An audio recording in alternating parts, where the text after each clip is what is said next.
Here is how to use the noise removal from Izotope RX elements instead of the noise removal from Camtasia. The idea is that the noise removal from Camtasia is not as good as the one from Izotope. Here are the steps. First, export and export the audio only. Give it some name. It's important to keep it as a WAV file. Save. Good. Go to Izotope and drag and drop the demo file.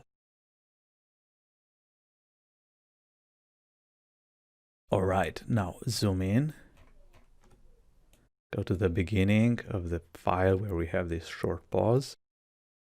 Right click. After selecting, right click, learn voice denoise.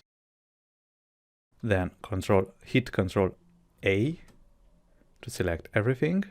Right click, render voice denoise. It's going to take a few seconds. And the noise was removed. Now another thing I like to do is to adjust the gain. For example, I want to make this around 15 or even 16. So I'll just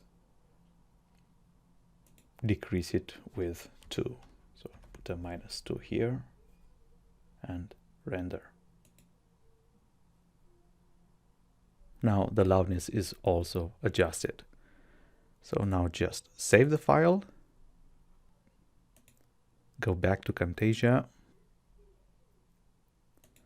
import media, put back the WAV file that we exported and edited.